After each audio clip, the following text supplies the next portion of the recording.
Hi, my name is Jarel White. I'm joined here with Emery Shelly and Jacob Barton, and today we'll be talking about the stigmas associated with society's elites, or just innovative people in general.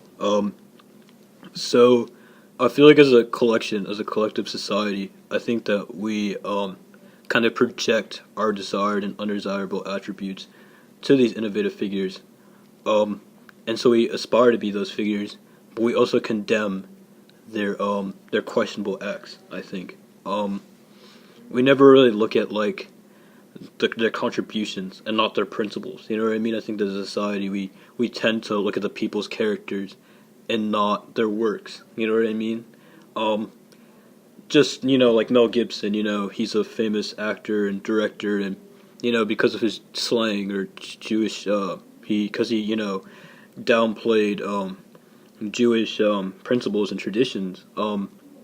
He's generally unaccepted by the film community and by people who think. But we don't look at his works. His primary works. He's most known for Braveheart, and he's made several efforts notorious efforts that are essential to the filmmaking progress. To the filmmaking process. So, how do you guys feel on the societal narratives that we kind of construct based on these people? I don't know that much about Mel Gibson just because you brought him up as the primary example.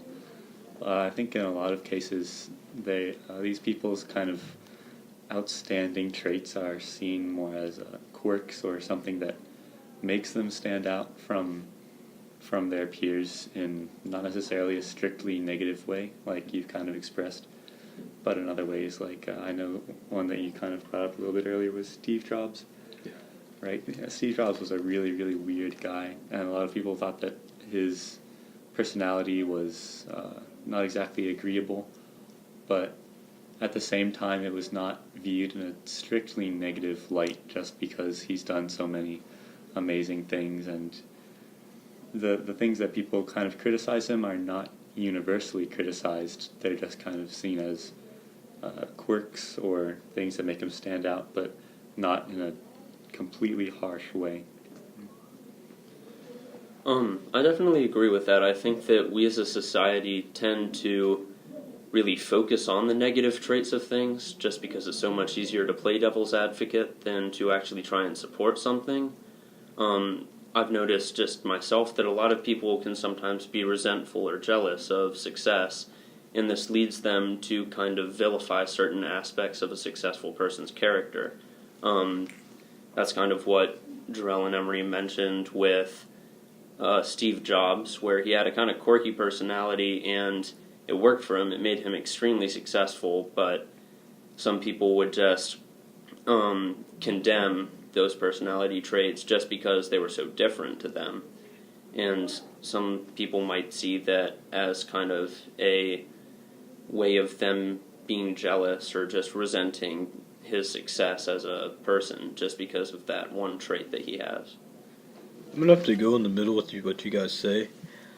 I think that a lot of people definitely vilify the strange and unorthodox behaviors of these figures, but I also think that we also tend to look at the positives as well, and I think that we aspire to be, we aspire to adopt those, principles. I think that, Stanley Kubrick, we definitely condemn him for the mental degradation of Shelley Duvall, but we also recognize his genius and his contributions to the medium as a whole, I think. So, again, I could see where both of you guys kind of fall in the line, but as a society, I think we tend more to vilify that person.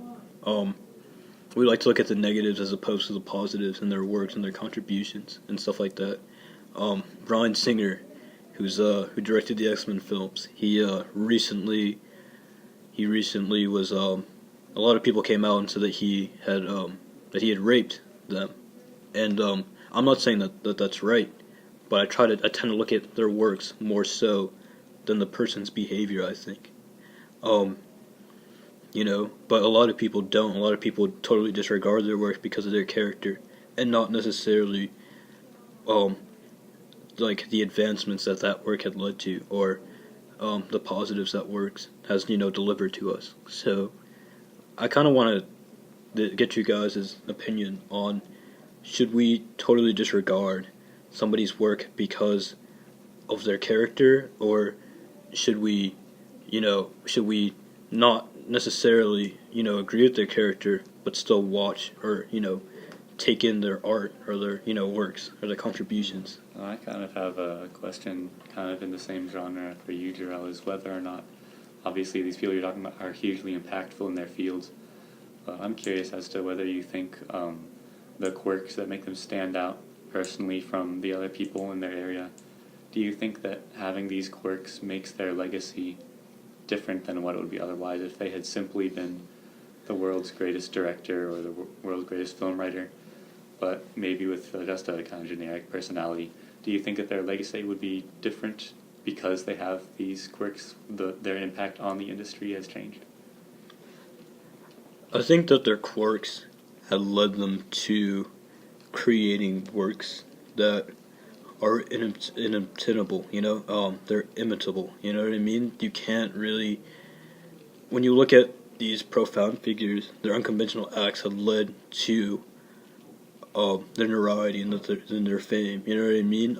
If Shelley, like I said, if Shelley Duvall wasn't, totally, condemned by Stanley Kubrick, we wouldn't have seen her best performance, her best film performance today, if Steve Jobs wasn't aggressive and he didn't demand perfection, then then his works wouldn't be as notable as they are today. You know what I mean? His advancements in technology wouldn't be as notable as they are today, or more prominent as they are today.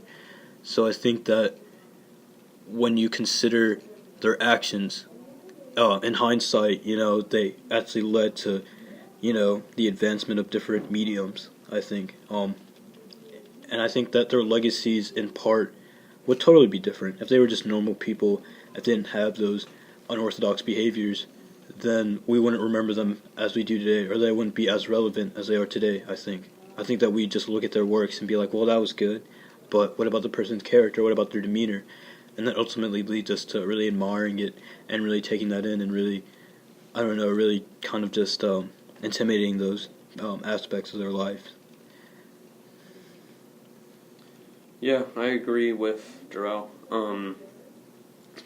It's definitely obvious, like, when you see people's works, that, like, it's going to be a longer lasting impact than just about anything else that they'll leave on the world.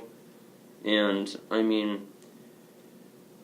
I think at some point there should be a separation between a person's character and what they have given the world. Definitely because of things now where it seems very common to tie a person's personality and public opinion of the person to what they've brought into the world. An example of this I'm not saying it's necessarily true, but it could be something where, like, if someone doesn't like Steve Jobs, they might not buy an iPhone because of it. And I think that's kind of sad because people in the world now are kind of limiting themselves as to what they can and can't do or will not do simply because of public perception of either the person developing it or just how the consumer thinks that they will be perceived after having consumed whatever media form that they're viewing. Yeah, I definitely agree with you on that.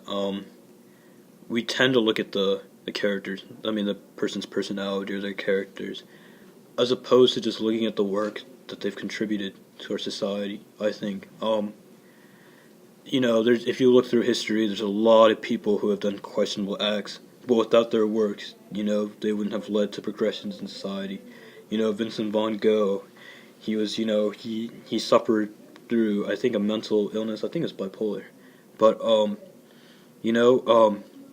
he was certainly an interesting character. And are we just going to totally disregard his works because of his mental illness or his mental affliction? Or, his or are we gonna ignore, Mel Gibson's DUIs, his use of Jewish slurs because of his his because of his his I don't know, racist tendencies. And that's really one that I wanted to really talk to you guys about today. Thank you so much, you guys. Thank you, and this is the end of our podcast. So thanks so much. Of course, thanks for having me.